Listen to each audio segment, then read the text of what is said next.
back. Today we're gonna do our next layer on these magnificent glow coasters. So I had found some phosphorescent, it's phosphorescent dipped glass, and so today we're gonna put this type of embellishment in there, some glass, and then I've mixed up some gold bling, which is a sparkle mica, and this is the kind of gold that disperses into the resin as basically sparkles, so it won't be a very thick or noticeable gold streak like a paint or metallic powder. And then I've chosen two darker greens, and these two darker greens I will link. One is acrylic ink, and it's just green, and this one is one of those extremely hard to pronounce. Look for the links in the description of the video and to show you exactly what it was I used for this. So the first thing I'm going to do on this design is go ahead and sprinkle the glow-in-the-dark glass. And since we had used glow-in-the-dark powder, or sorry, paint on this first, we'll see. I'm always curious to see how well these glow-in-the-darks work inside projects, because sometimes it's absolutely phenomenal and sometimes it's just this slight little neat effect, but it's not that noticeable. But it's kind of cool if you know something glows and nobody else does. Sometimes I forget to actually go in and say, okay, I use glow effects on this one and here's the final video, but I do try to remember, and if not, I'll put a link on my Pinterest page of just that, so I can send people there if I forget to actually put it in the video. So I really like these little, there's a bunch of different kinds of these glow rocks that you can get, and right now it's Halloween, so that's usually when I find them. I have another grouping of them, and it's a lot darker green, but the rocks are much bigger. And when we put our resin on top of them, I'm not going to apply tons of heat, because the powder that these are mixed in, the powder that they use for glow, sometimes rises up off of the glass if you heat it up too much. If you don't heat it up too much, it doesn't do it. It's just fine. So I'm just putting this down the center, and we'll kind of see how it turns out. I'm going to pour clear on top of our rocks.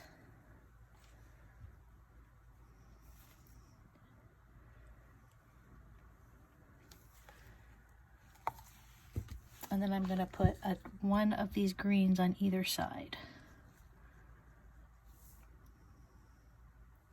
And this, it doesn't matter. I just wanted to have I think green coasters are eye-catching and one of my favorite colors to work with. So I'm going to put a little bit more of these darker colors. Now putting clear in the center, and on top of that, on top of the glow, is actually done in an effort to keep glow in the project.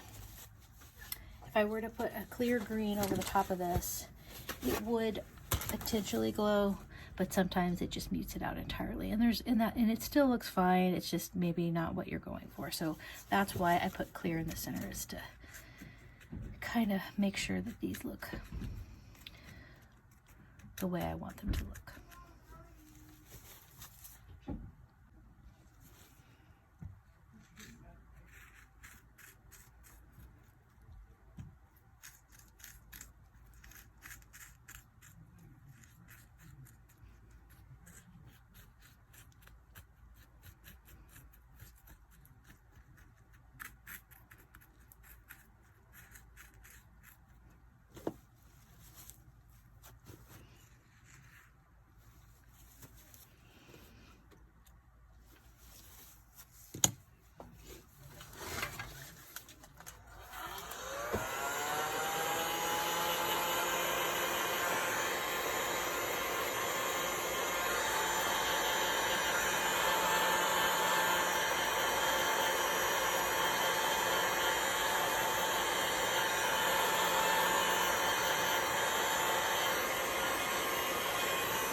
here I'm just making sure that these rocks are mixed with the clear resin.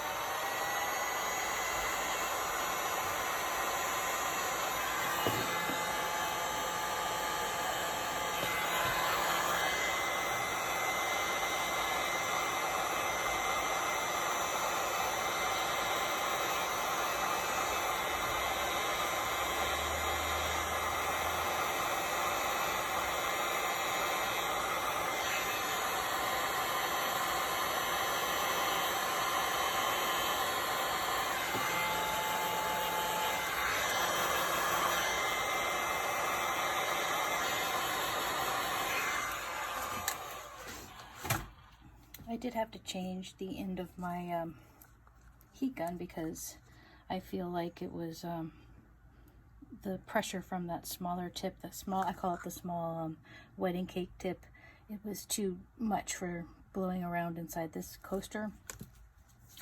So the other one works better for me in this particular project, and that's why I switched it up.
I'm going to take my gold, and this again is the Bling It.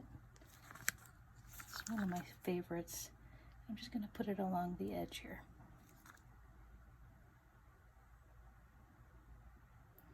The neat things about colors like this is when you're only working with a couple colors, it turns out in the end that it looks like you're working with way more than you are as far as the colors go. Gold for me is always a win. But this particular one is extremely sparkly. I mean the sparkle factor on this particular mica powder is one of my favorites that I've worked with, and I always try and think of ways to incorporate this one in, especially in the galaxy types, the beach sand beaches, you know, beachy, you know, making the beach sand look like there's sun, you know, there's a sun factor. And again, this is not, this is the second layer. I intend to do another layer tomorrow, and the idea is to kind of move the colors inward toward the center so that you can see a three-dimensional effect as they stack. So now I'm going to turn on the heat gun.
heat.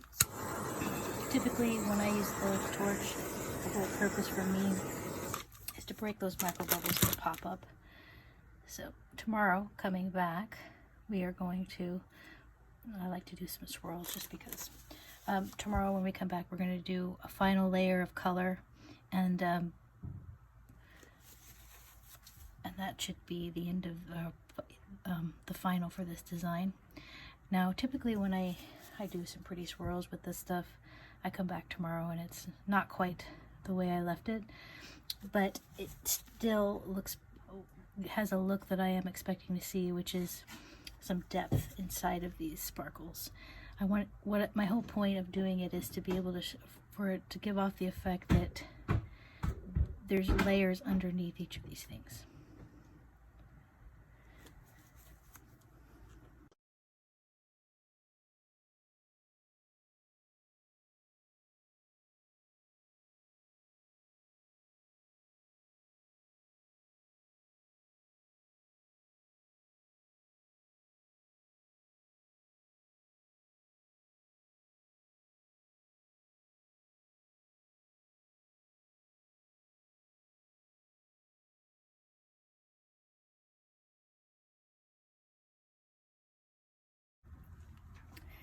So we're back. I have mixed the same exact colors as we used for the first, or for these green layers right here.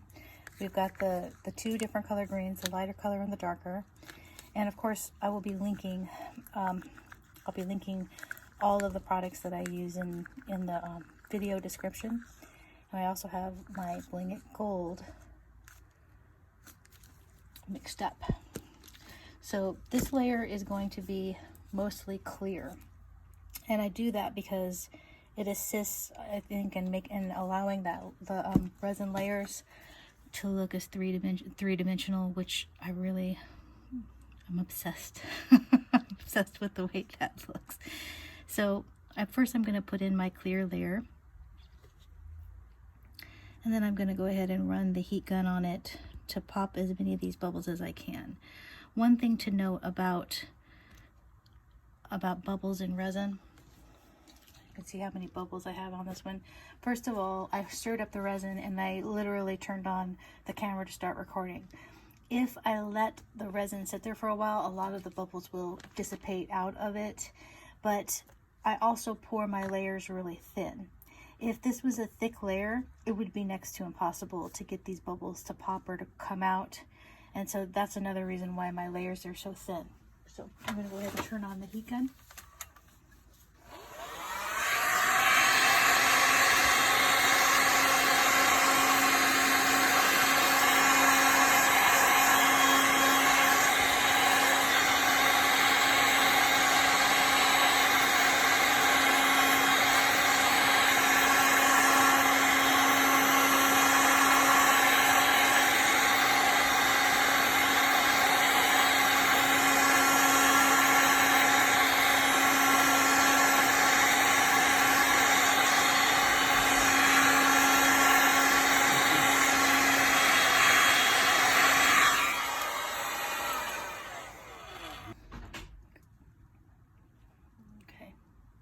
I'm going to get my torch. So after putting in this clear, you can actually see a little bit of those rocks sticking up. The goal, and I should have said this before, the goal with these types of rocks, because you can see them pretty clearly right here, is really because of the way the resin lays on top of them, and you can see kind of how neat that effect is. When you put something like this in resin and then pour clear on top of it, it makes it disappear. So if you can look at this, it does not look like I've put any rocks in it, except that I did. So you can kind of see where the resin kind of hits up against them. That was intentional, but I should have mentioned that from the beginning. You aren't going to be able, since you know they're there, you might be able to see them, but otherwise it just looks like a neat effect. So for this layer, as you can see right here, you can see how there's a 3-dimension in the way that resin overlapped with itself because of the mixture of the clears and the golds. So today I'm going to do the exact opposite. I'm going to put the dark over the light, and the light over the dark. And I'm only going to do it in a way because we already have our clear layer down, that you can still see you want to be able to see the colors stack.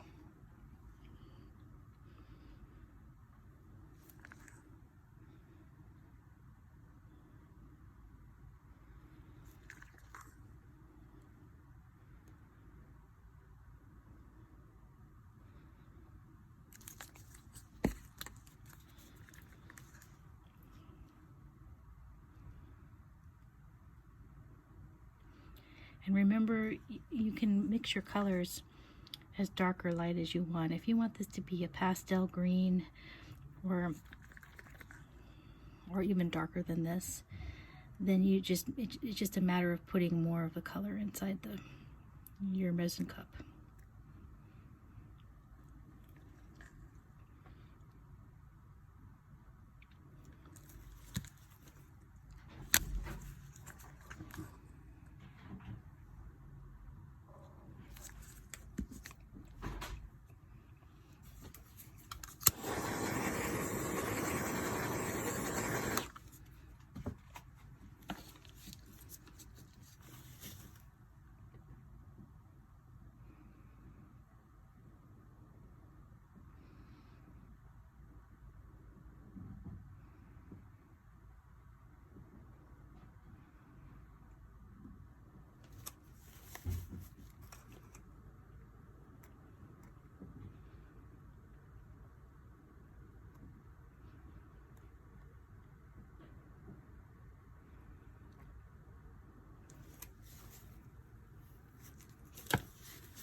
He got on low.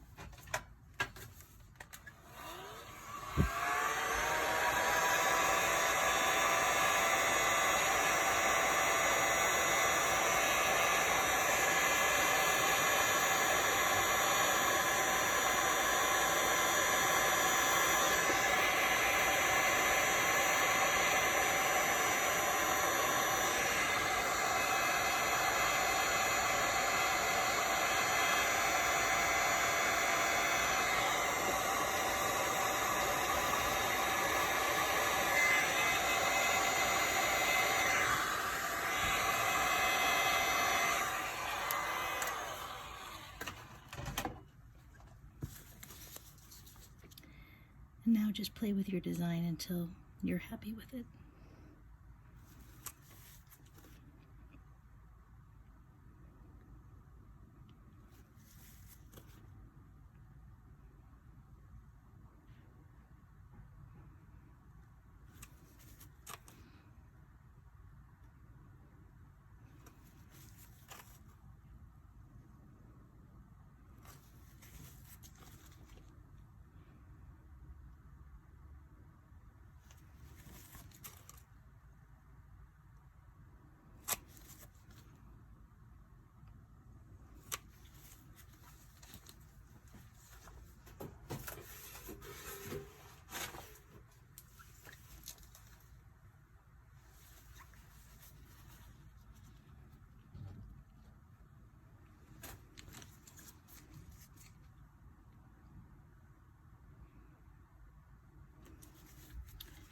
You may be able to hear Cheddar purring in the background. Cheddar, what are you doing? Are you purring? That's what I thought. My little helper. He sits in here and just purrs, waiting for me to be done.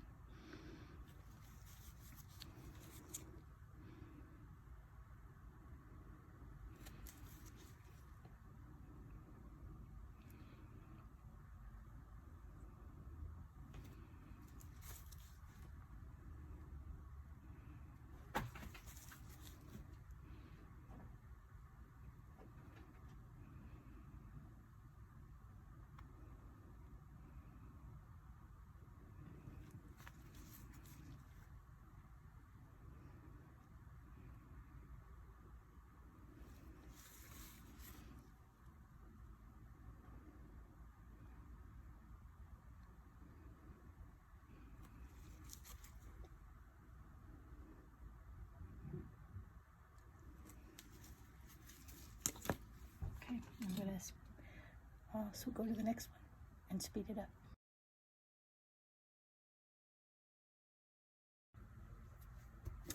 We are back today for the last step before the final sanding and clear coat.